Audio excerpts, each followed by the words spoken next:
మేడంకులతోని జెండా వందనం చేపించింది కొండా దంపతులు. ఆ రోజు నుంచి వాళ్ళ రాజకీయ ప్రస్థానం ఇక్కడ నుంచి స్టార్ట్ అయింది. నా రాజకీయ ప్రస్థానం కూడా ఇక్కడ నుంచే స్టార్ట్ అయిందని చెప్తున్నా.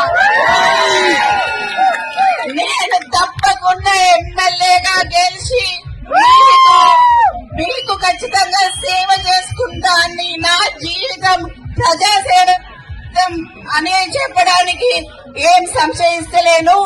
ఈ రోజు కొండా మురళీధరరావు గారు పక్కన నించున్నారు కాబట్టి ఇట్లా మాట్లాడుతున్నా, కానీ లేకపోతే ఇట్లా మాట్లాడేదాన్ని కాదు. నేను ఇంకా కొంచెం శాంతంగా మాట్లాడమన్నారని మాట్లాడినా, లేకపోతే ఎట్లుంటుందో తెలుసు కదా. రేపు మీకు మంచి చెడు ఉండేందుకు మరి ఇక్కడనే ఉంటది. మరి ఈ బాగోలు చూసుకుంటది. నాకన్నా ధైర్యవంతురాలు మొన్ననే మీరు చూసిండ్రు. వాడేవాడు వీడేవాడు కొండ మురికి ఎదురేవాడని. కానీ మొన్న ఇంటి ముంగడ చూసిండ్రు.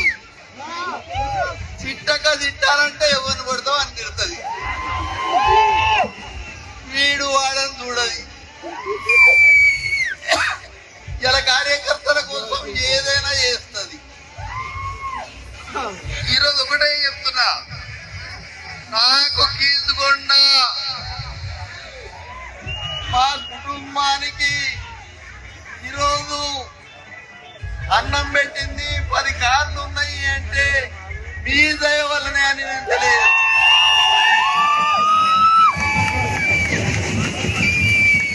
నేను ఆ సాగు నుంచి బయటపడ్డా అంటే బొమ్మల లక్ష్మీనరసింహ స్వామి మీ దయ వల్లనే అని తెలియదు. మరి ఎందుకంటే ఒకటే చెప్తున్నా, వర్గాల మనవి. రేపు ఎవరు వచ్చినా కొండా సురేఖ నిలబడు